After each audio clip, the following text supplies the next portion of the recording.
eyes are to the right towards those golden gates through which the King and the Queen will lead the royal procession, which is due in just a couple of minutes from now. And they're joined by the Prince of Wales, who will be making the presentation for the big race today, the Prince of Wales' Stakes, and by, as well as that, a major sporting star in Justin Rose and his wife. And also, there's quite a strong emphasis today on literature. This year, the Queen's Reading Room is going to be present here at Royal Ascot for the first time. And as Their Majesties write in the introduction to the race card, we do hope that the installation will be of interest to those who visit, and the delights of reading might even serve to enhance the pleasures of riding.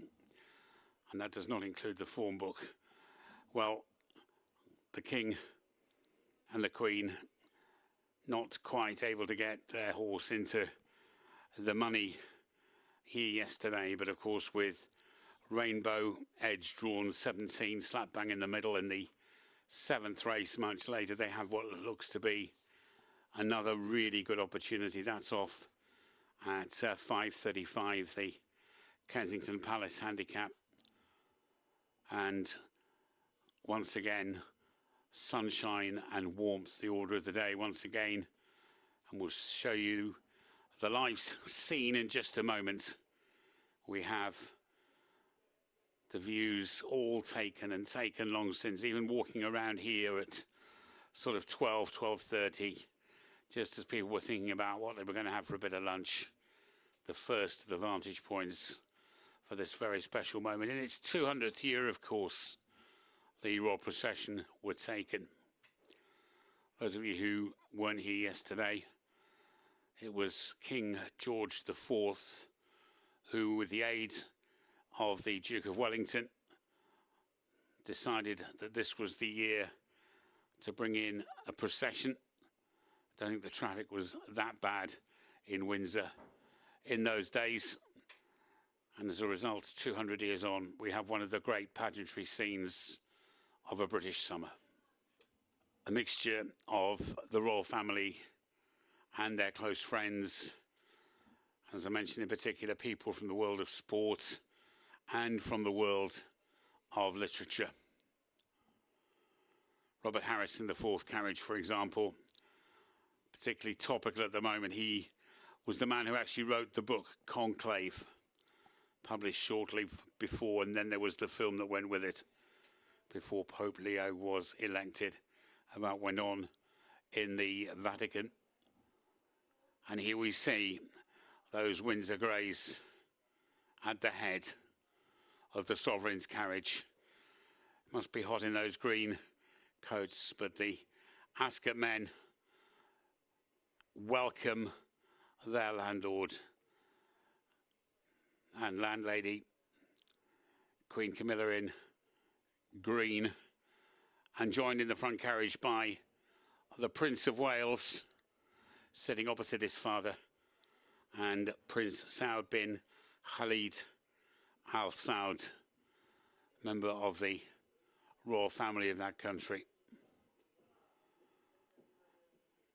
And the King at his most relaxed. Who will ever forget those scenes 2 years ago when Their Majesties with Desert Hero got a winner?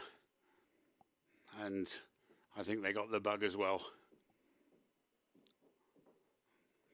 Dark glass is almost the order of the day. And this makes the most wonderful view from the stands. Suddenly these small Ascot landors. But as we get closer to them coming in front of these packed stands, they suddenly become enormous. The police outriders either side. Will today be the day as well that they get a second winner as owners at a meeting that meant so much for so long to his devoted mother.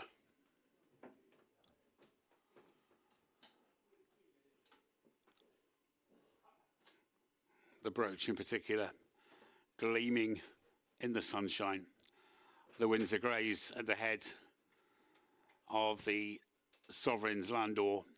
Let's look at the second Landau, the Duke and Duchess of Gloucester and the Earl and Countess of Halifax. Richard Gloucester, cousin of the late Queen Elizabeth.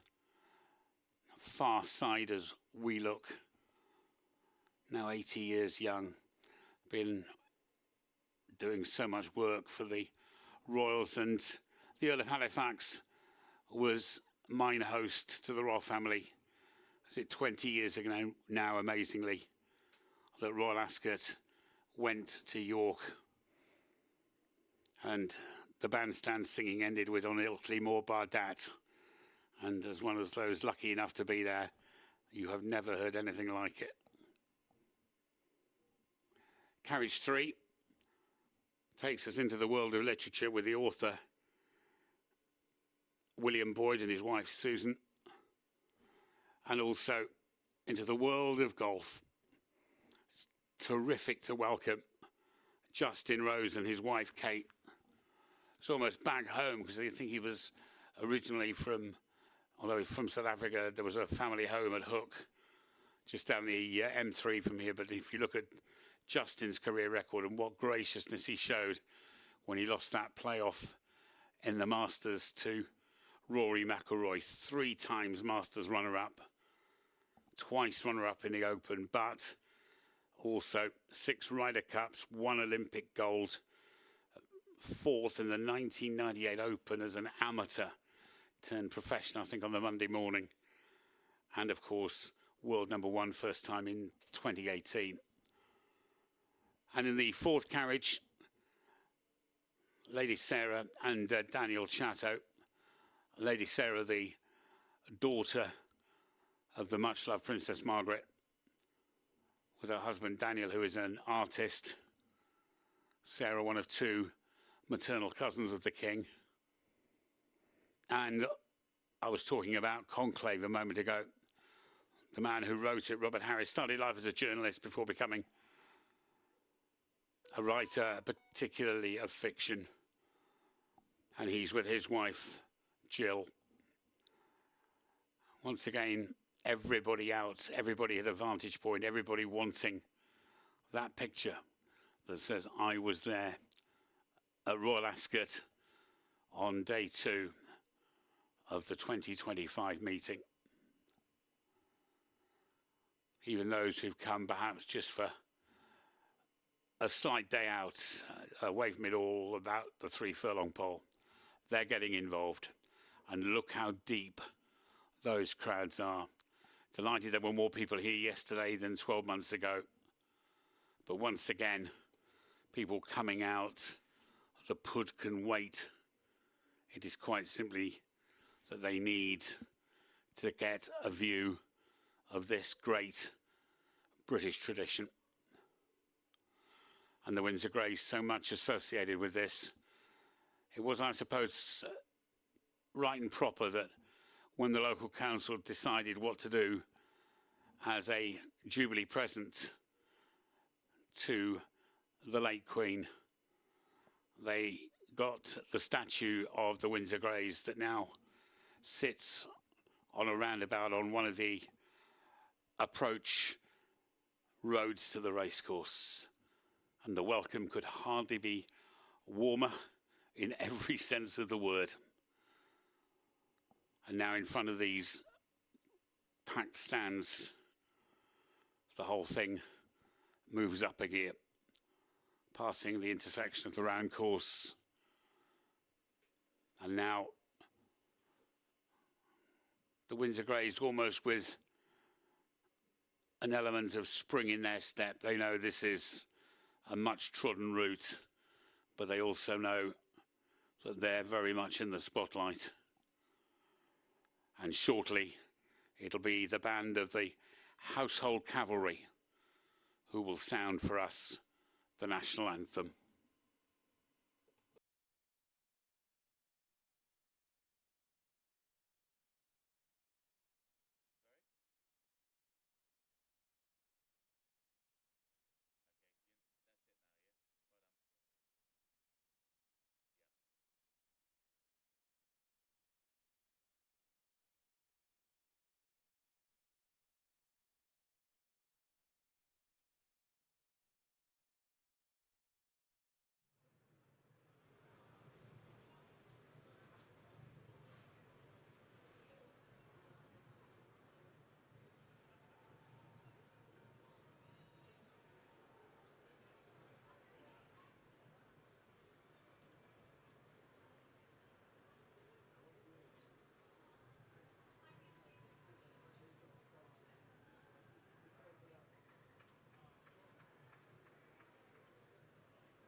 So reception at fortissimo level for the royal carriages as the King and Queen turn left down that walkway, which will mean so much to 7 sets of connections during the course of the day, because it's down which the winner will come after every race.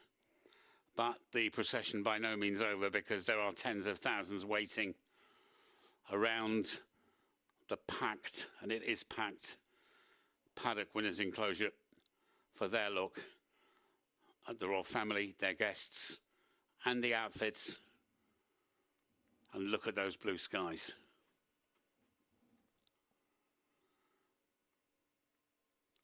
The Windsor Greys at the front.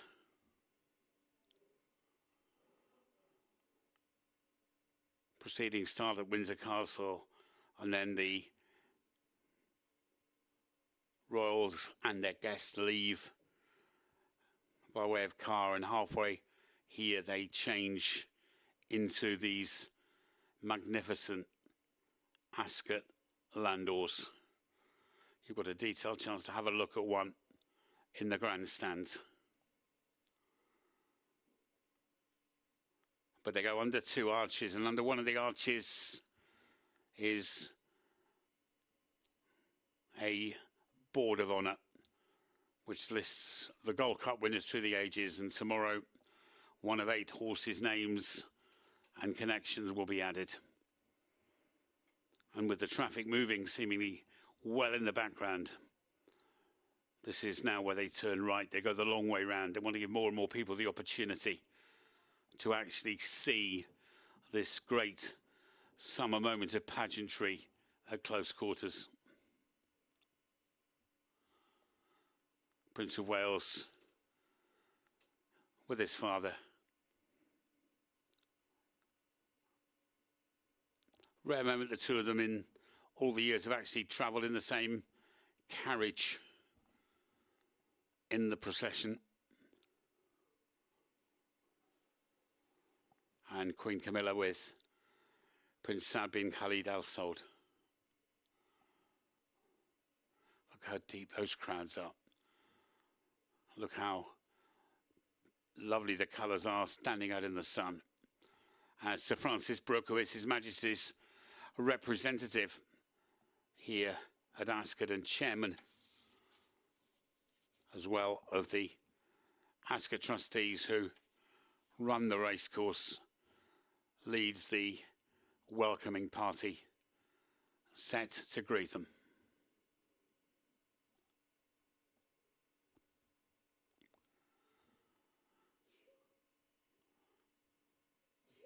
And the world's press sending these pictures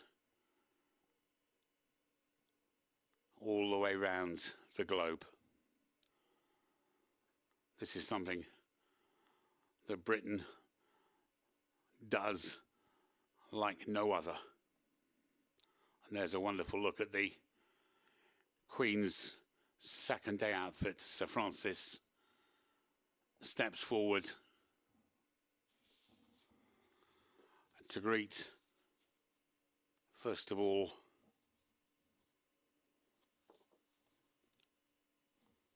the Queen, and now His Majesty.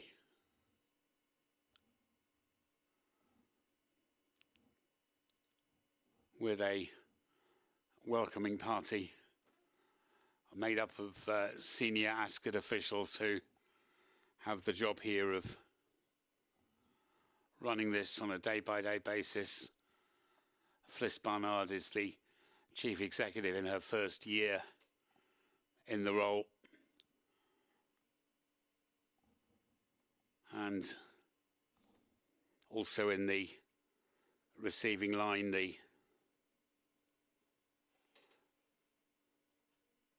Stewards Panel Chair, Richard Fuller. And also the Director of Racing, Nick Smith, who travels the world year on year and does his best to bring the best in the world to what he and hundreds of thousands of others believe is the best racecourse in the world. That's Nick with King Charles. So, on a very hot day, the horses and carriages are taken back to the Royal Mews in Windsor.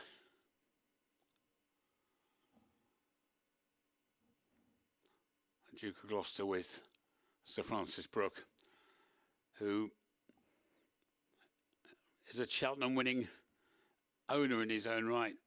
We hope that there's better news to come of his Chianti Classico meeting there with the Earl of Halifax and the Countess.